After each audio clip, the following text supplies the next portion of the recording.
There's more and more brands that should be less and less worried about exclusions in their accounts. Past customer exclusions on Meta, past purchaser exclusions, and then brand versus non-brand on Meta. And it depends on if the product lends to a natural repeat behavior or not. If it doesn't, once you acquire a customer, Tony says this all the time, they're not your customer to keep. All right. Welcome, folks, to the DTC Hotline. This is your direct connection to hot takes, cold truths, and real e-com advice from the best in the biz. I'm your host, Richard the Professor Gaffin.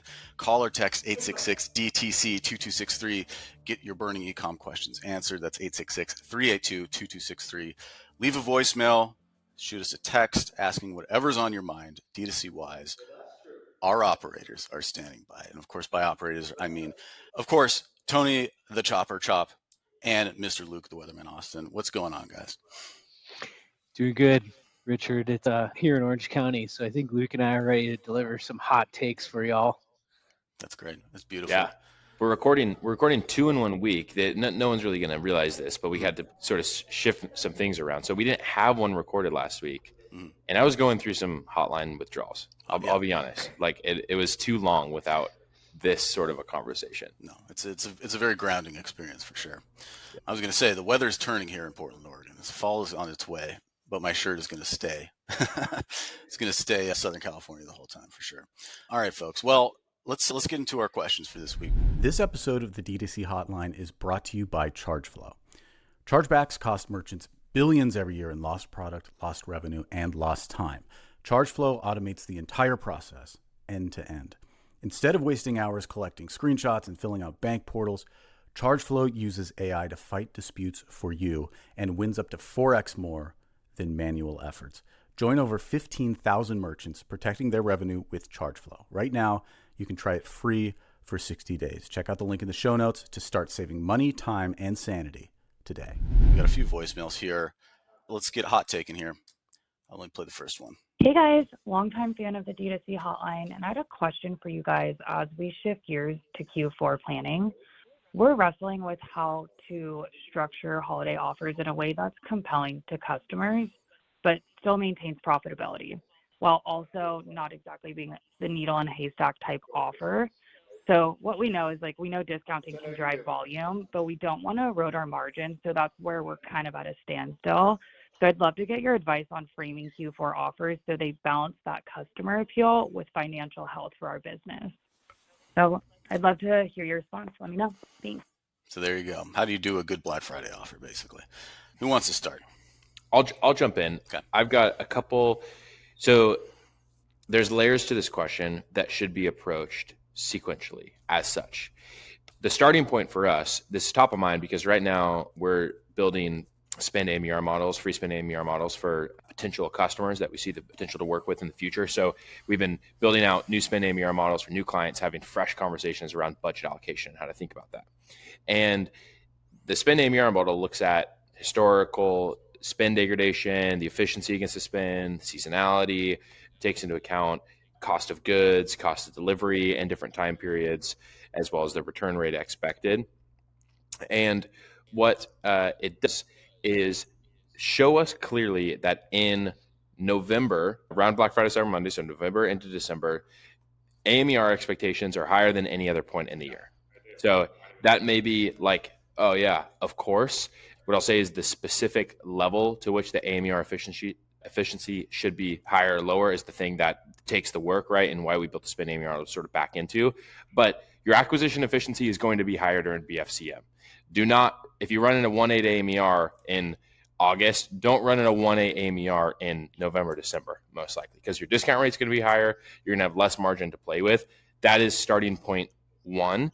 And the way to back into what that number looks like is going to be distinct for each brand based on the cost of goods, based on your expected discount rate, based on the historical spend and what something like the Spend-to-aMER model is going to highlight. But your acquisition efficiency should be higher to allow for the margin that you're trading off in order to obtain the volume. So that's the first thing I will say to consider in this thought experiment. All right. We'll throw it to you, Tony. Yeah, totally. Cheaper sales, higher margin requirement as a result. I think it's interesting, Luke. Maybe we have this conversation here, like in the town square, about there's a risk of attempting to hold a higher efficiency standard throughout the beginning of the month, and even on the day of, in the days of, and the weeks of, and the risk is leaving potential volume on the table because of things like a 7-day click attribution window or Google's really funky backfill attribution window. So I think this is like a really tricky puzzle when we think about how to load up before Black Friday and Cyber Monday, and how we think about evaluating it. So that's like one piece of the puzzle. So Luke's perspective on, like, if you're discounting your product, it changes your marginal profile, so you need a different efficiency metric. 100%, yes. I think the other consideration is to think about how many new eyeballs can you get in front of prior to this like key buying moment. But I actually wanted to swing back to the question too, because the question was about specifically around designing discounts. And I think, Luke, what was this, 2 years ago that we did our analysis of like our whole portfolio and the types of discounts that they did? The sort of average across the portfolio is like a 30% discount to the store. I think generally speaking, my favorite type of discount is gift with purchase for a bunch of reasons. But number one, because it can help you actually raise your AOV. Number two, you can play a little bit of the margin game when you're giving something away that you have a super low cost on. So Luke, I'm thinking of one of our shoe brands that's done this with a pair of lower margin shoes or lower cost shoes that they've included. So I think for the purpose of like considering your offer design for Black Friday, Cyber Monday, a couple things. A percentage discount is going to be sort of what the market expects during those 2 days, those 2 key days. Deals leading up to Black Friday, Cyber Monday are becoming more and more popular, and the timeline is extending every year. I mean, I would strongly encourage everyone to examine gift with purchase options to play with. Yeah, I'll add on one other thing that Tony brought up, which is the perceived value of the offer is the most important thing to the consumer. And there is going to be a relationship between the perceived value of the offer that's being given to the customer and how much it hurts you from a margin standpoint, right? So there's going to be sort of a trade-off and pain there, but it's not always going to be a direct relationship to where, okay, if the perceived value to the customer, if I'm going to give X% or X dollars off, then I'm going to eat that same amount of dollars. Gift with purchase helps to get around that by saying, we're going to give you a $120 item that only costs us $20 to make, for example, right? So that's an illustration of how the perceived value can increase there. Another reason why bundles, gift sets, and just pushing up the AOV in general for the holiday offers and then offering a larger perceived value against that is another really helpful lever to pull outside of the straight discount or even discount thresholds against higher AOVs, but really bundles, gift sets, and ways to combine multiple products into one where you can offer a much higher perceived value for less marginal pain than if you just gave 30% off whatever order that it might be, and it's just one-to-one in that way. So be creative in thinking about how you do that with your AOV threshold, what products you're adding or giving as a part of the order. And the last thing is you're going to need to stair step your offers in ascending order, culminating in Cyber Monday, typically. So your early bird offer in November up to your Black Friday offer, up to your Cyber Monday, is there's going to have to be something unique in those offers and they communicated to keep customers interested and around. And then it's going to have to stair step in terms of at least the perceived value over that time period and get more and more attractive to the end customer. So I think that this would also maybe be a good point if I could do a shameless plug for our Black Friday Cyber Monday offer database, which should be dropping next week by the time that you hear this, which basically is a compendium of we take about 700 e-com brands from last Black Friday. We screenshotted all of their web pages on the days, Black Friday through Cyber Weekend, and then created a database so you can get a sense of exactly what everybody's doing. It's great for like inspo for your offers. You can see the actual creative that people use. And then also just get a sense of what percentage of brands, I don't know, discounted, what percentage of brands that give purchase that type. So look out for that. One thing that I wanted to ask as sort of like a jumping off or a follow-up question to this, our caller's question here, is what do you think is going to be unique, if anything, about this Black Friday in terms of how you approach it? And maybe another way to say is like, how is our sort of general strategic approach shifting in 2025? Oh, I mean, I think, it wouldn't be a podcast if we didn't talk about incrementality. So, Of course. And I think I love incrementality. Luke, I mean, ask Luke. It's first thing when he walks in the office this morning. Every day, I'm like, hey, do you want to talk about incrementality some more? And anyway, it's awesome. But there's like all sorts of with the way of approaching it. It's a point in time measurement. It it's just the best that we have. It's not perfect. So I think one of the things that I hope to actually gather more of this Black Friday, Cyber Monday is an understanding of the incremental contribution of media during a really peak moment like this. Because I think it's a little bit of a, I don't know, it just represents an area of opportunity for me personally that I'd like to know more about. Yeah. What about you, Luke?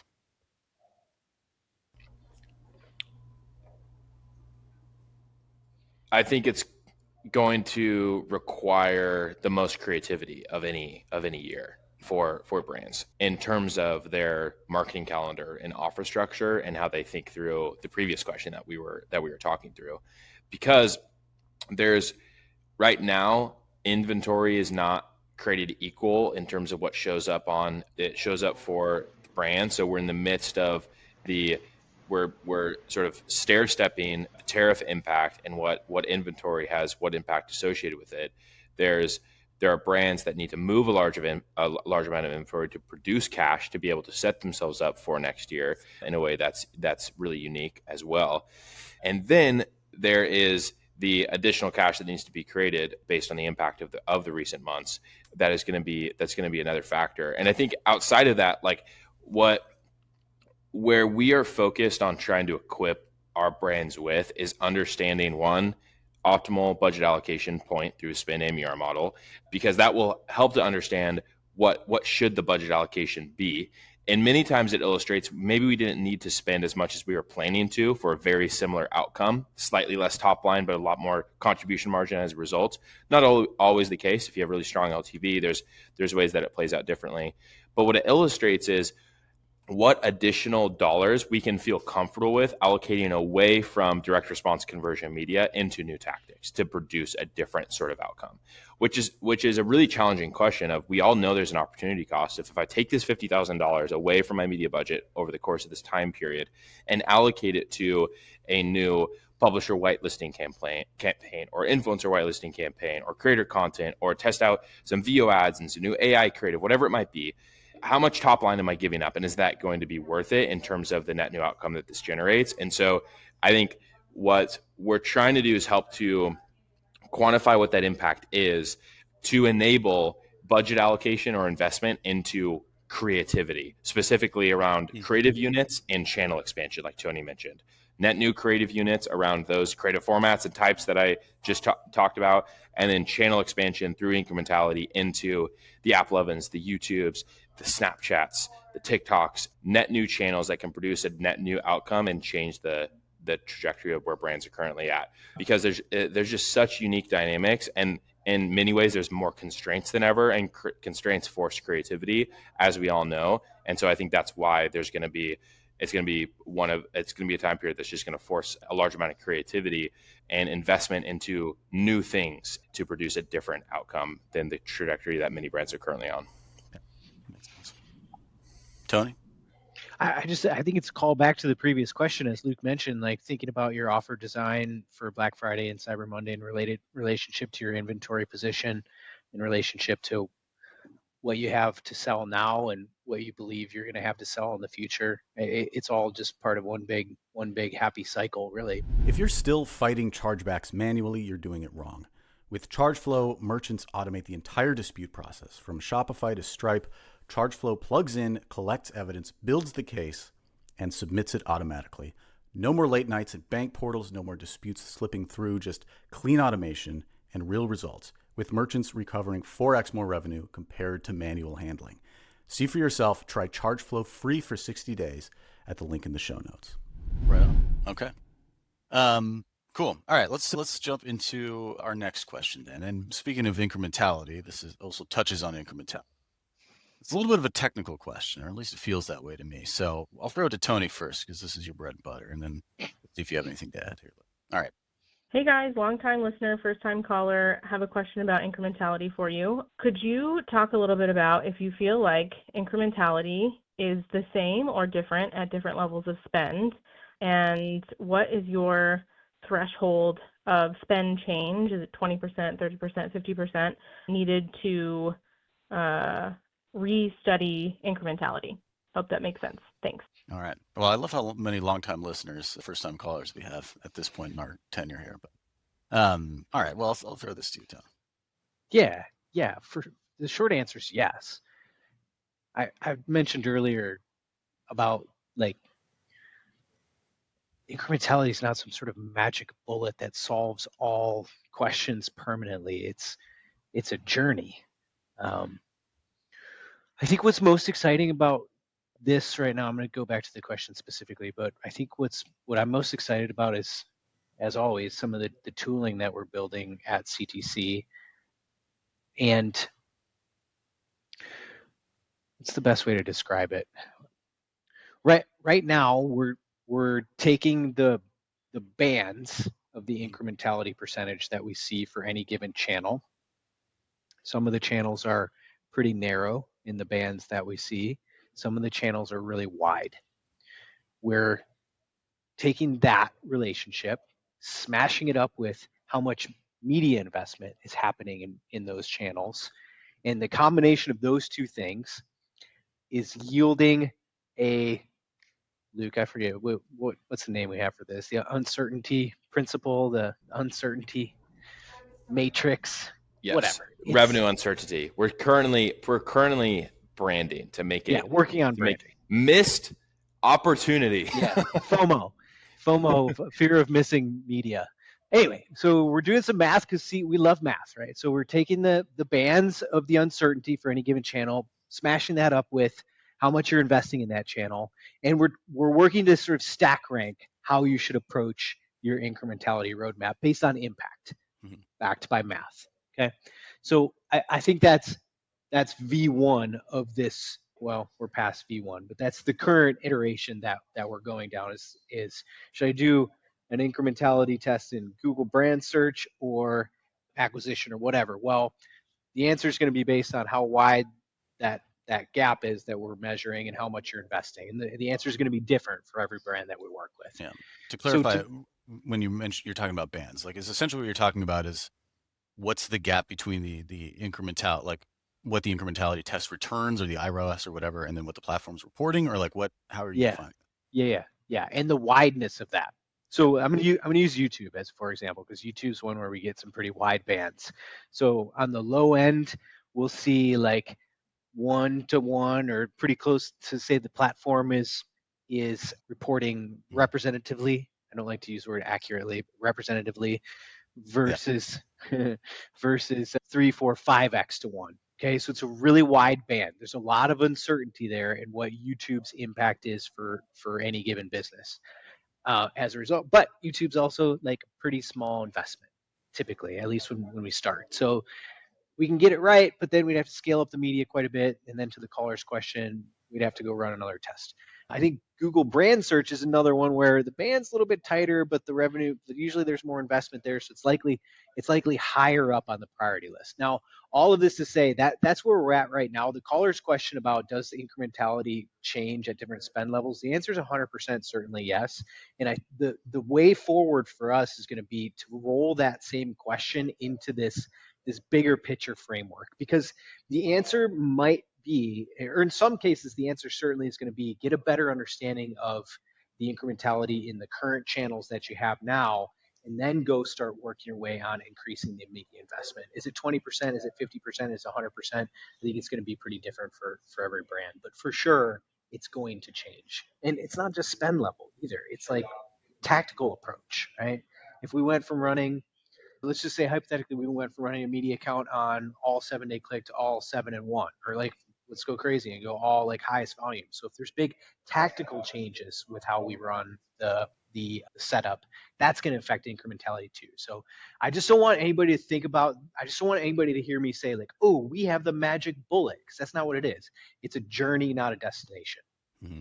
Let me just quickly make sure that I'm totally clear on this, rather, or I can clarify for the audience, particularly if this requires a little bit of translation. Essentially what the caller is asking here is, at a 20% lift, or what she's asking essentially is like, at a 20% lift in spend, is that the point where it triggers a restudy of incrementality? At a 30% increase in spend, did that trigger a restudy of incrementality, just because the incrementality percentage or whatever, that band that you're talking about, will probably have changed based on the amount of spend?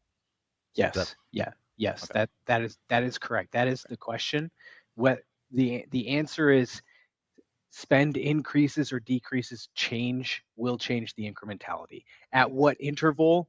It's difficult to say, and it's going to be difficult for us to say for any particular brand. But I think that's like the stage 2 of the incrementality roadmap that we're working on designing. Right. Cool. Luke, anything you want to add?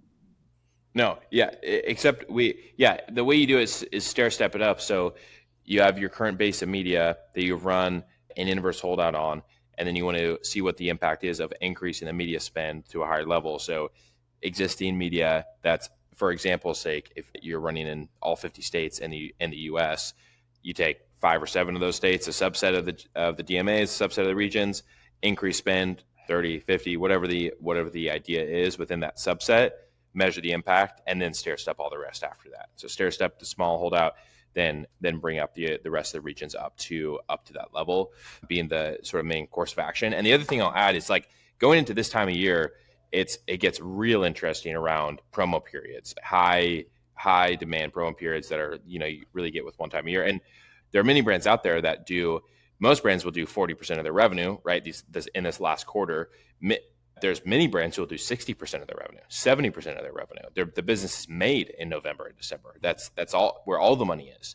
And we were just having a conversation today with one, and we're setting up incrementality tests throughout this month, and then leading into October, and then into November even as well, to understand the impact of the media spend in these core channels around promo periods and how to scale it up. Yes, there's an opportunity cost with any of these decisions, but there's an opportunity cost on the other side of not knowing where to invest your dollars to create the incremental business outcome. So fascinating time period we're going into around scaling up budgets and measurement of them, and then also understanding incremental impact during a promo and high demand period like we're heading into. Yeah.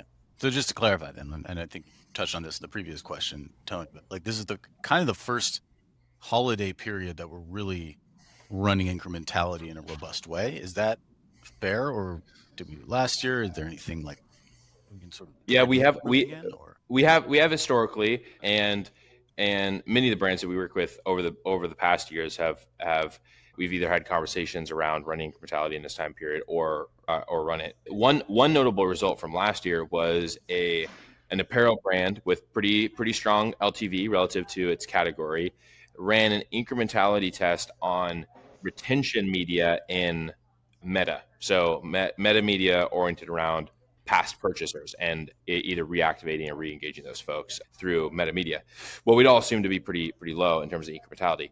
The incrementality of the retention media in Meta during an early November sale was higher than the incrementality of that same retention media in a non-promo period prior, which I think for many of us might be counterintuitive, because we might think, well, this is a promo period. You're sending a lot more emails. You're doing a lot more SMS.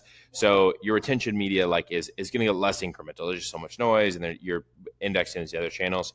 What this indicated was, no, the retention media is actually more incremental. It's actually more necessary in this time period relative to another time period, because of the amount of noise and offers and other messaging that consumers are getting inundated with, that there's higher incrementality associated with it. So a lot of fun explorations like that one.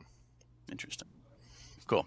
Let's move on to, let's do one more here. So this is another technical-ish question, but we'll hit it. Hey, I'd just love to hear how you think about AMER with brands whose revenue is predominantly driven by return revenue. So I have a brand, we do about 75% of our revenue comes from returning customers in that cohort. And I just feel like we're continually limiting our customer growth and our ability to push spend based off an AMER target, especially with how audiences are broken out and how there's less visibility into where spend is going. Would love to just hear your take in regards to how AMER plays in to businesses like mine. All right. Who wants to jump in on this one? I gotta go. I'm so curious too. So when I think about these, I think about AMERs as the most conservative way to assess the impact of your media. And that's good. And it's really good to have that lens, but it's really like hyper dialed in to new customers. And to the caller's point, like,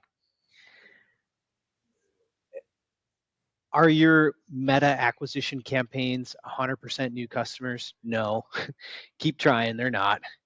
Are your Google brand campaigns 100% existing customers? No, they're not. You can keep trying, but they're not. So there's bleed. There's bleed that happens in all these spaces.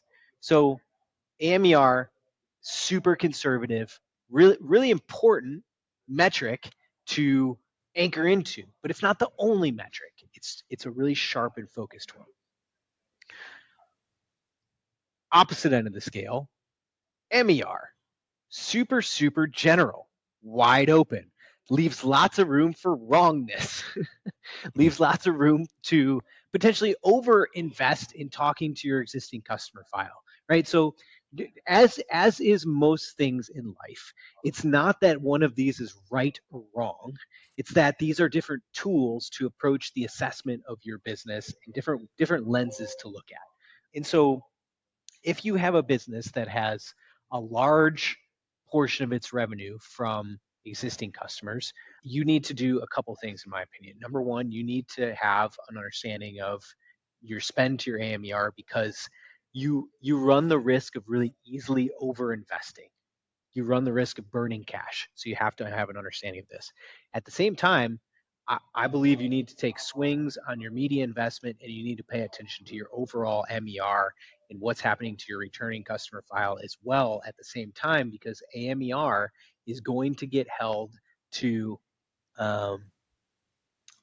it's going to be potentially limiting in how much investment that you can make. And ultimately, what we're after here is to increase our profitable investment every month to help grow a business, specifically one that has a really big existing customer file, because it's potentially hiding some damaging things in your existing customer file. But I'm super curious to hear what Luke has to say, because I feel like it's going to be fun.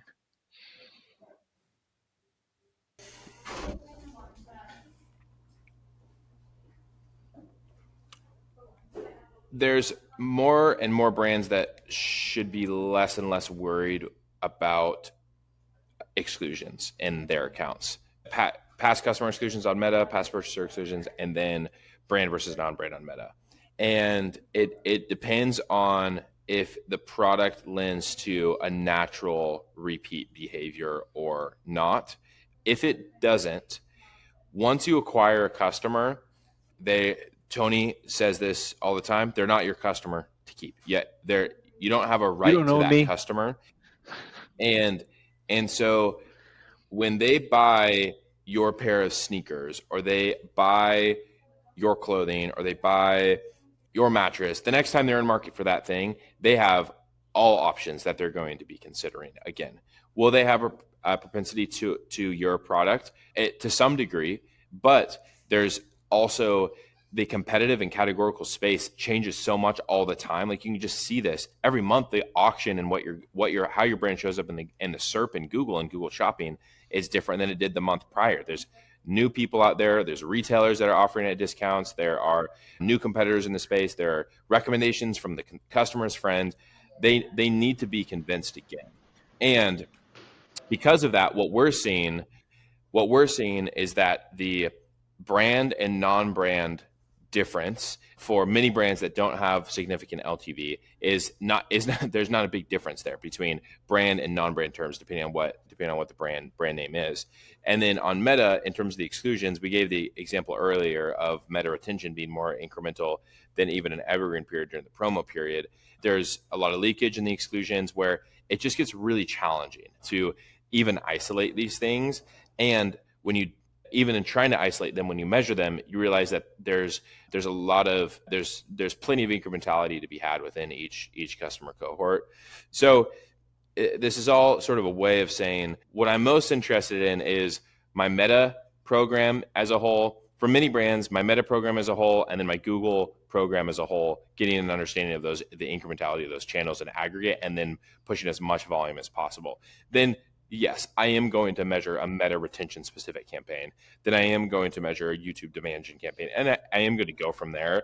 But from the onset, I'm most likely not going to Meta acquisition, Meta remarketing, Meta retention, Google non-brand, Google brand, YouTube, segment out 7, and then spend 7 months testing all of them just to get the insight. Like, what's the Meta program like? What's the Google program like? Great. Now I know how much volume I can push and go from there, and then work backwards from there in terms of the granularity. Now, if you have a brand with substantial LTV, leads itself to repeat purchase, subscription, there's a clear dynamic there of where you'd want to have more control over what that behavior looks like and where you're investing media dollars along that customer's journey. But for most brands that don't have substantial LTV, you get the customer. If they don't buy from you within the first 30 to 60 days, again, that's kind of it. Like you've lost it. That's when the majority of the LTV is made up, between day 0 and day 30, maybe up to day 60.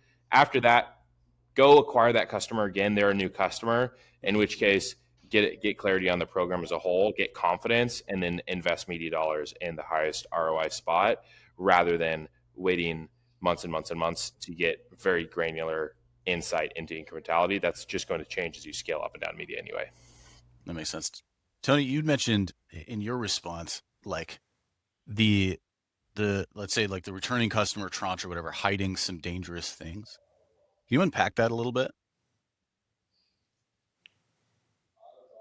Well, with businesses that have like really big customer files and are well-known businesses, the challenge arises when you're using a lot of conversion-focused media, cost cap, MinROAS, et cetera, the platforms are going to find those people, regardless of your exclusion, your audience exclusions, your pixels, whatever. The platform's going to find those people. So I think the risk is in believing that you're doing like true net new prospecting advertising, reaching new eyeballs in your acquisition campaigns that have exclusions, et cetera, et cetera. I'm coming to believe more so and more so that what affects new versus returning eyeballs has more to do with bidding or campaign type than it does with audiences. Actually, you fire up a campaign that's sort of more mid-funnel bidding or even upper funnel bidding, and you're going to get a bunch of new eyeballs. Makes sense logically. Those people aren't going to convert, right?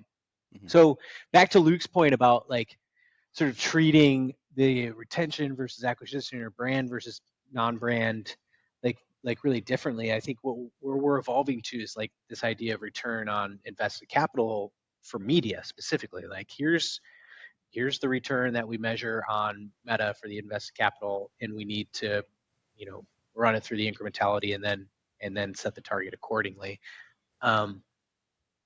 So sorry that kind of got windy, but the answer to the question is the returning customer exposure for large customers with big customer files has a potential to become more and more of the pie if we're not filling that sponge with other sources of new eyeballs. Right. And so you're saying because like a conversion campaign actually like kind of teasing out what's actually, what are actually new eyeballs and what are actually essentially returning customers.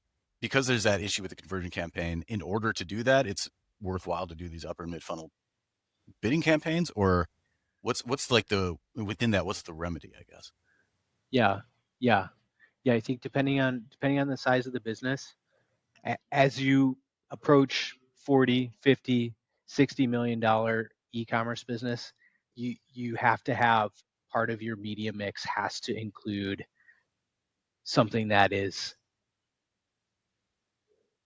not conversion only optimized. And we see it across our portfolio. We see our more mature brands investing 5, 6, 7% of their budget into opportunities to get their brand in front of people, which is an expressly different idea than I'm trying to convert them right now.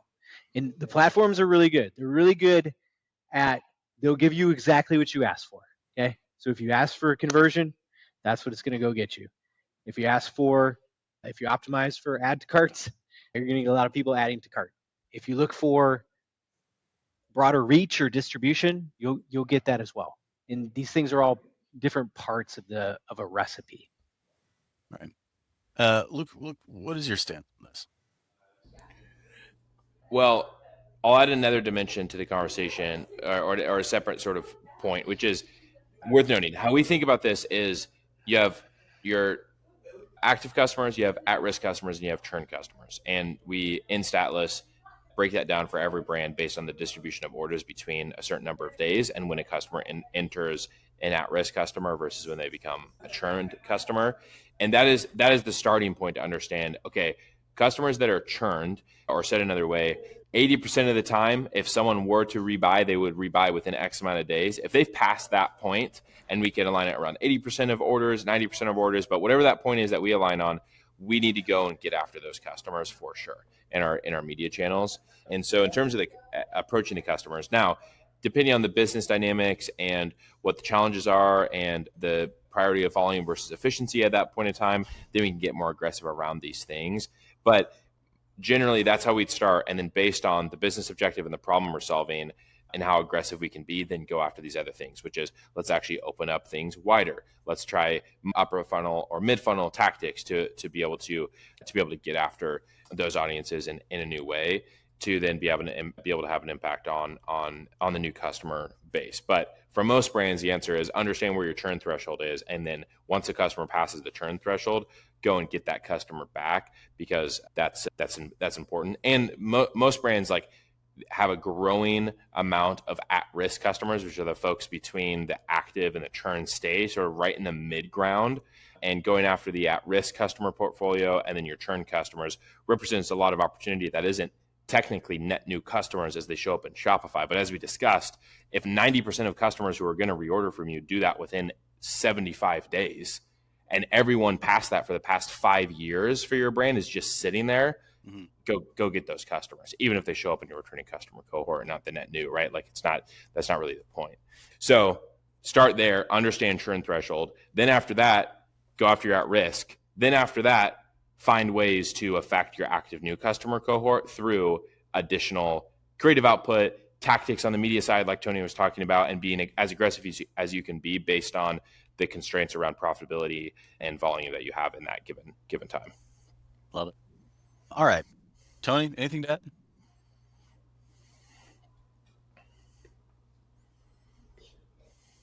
Hot take. All right, let's hear it. At some point, we are going to have less and less of these conversations about new versus returning. I think Luke's point about I was just thinking as Luke was talking, the small percent of the people that you reach that become returning customers over time. Now, businesses that have super strong LTV, different thing. Subscription models, different thing altogether. But those small percent of people that purchase from you and then are going to go purchase again and again and again, we spend a lot of time trying to get them out of our media stack. And yeah, I think the idea of understanding the return on your return on your invested capital on Meta, letting the Meta pixel help us understand how to reach more and more people is the way of the future. And incrementality testing as we scale up to watch how that changes. Okay. I love it. Good, because my next question for you, I was going to kind of put a button on this whole conversation with getting your hot takes of the week. And so I think we got one from Tony Chopp. Hot take of the week, this new versus returning thing, out the window. We're moving on. Luke, what's your hot take? I feel like I want the same one.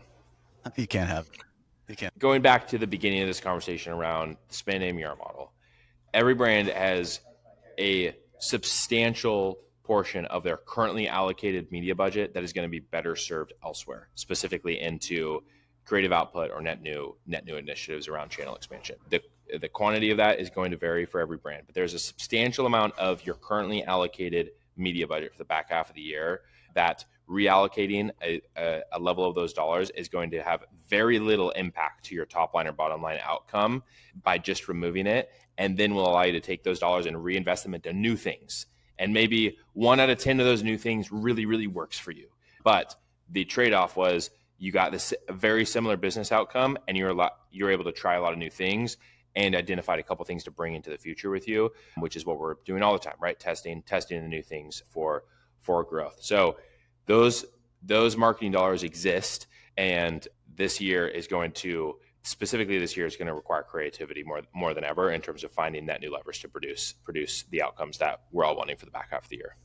I like that. Okay, so Luke's hot take then, pull back spend on Black Friday, or rather pull it back from where you thought it was going to be. Take $100K, put it towards creative, put it towards something besides like, let's just pour this into Meta and see what comes out. Yeah?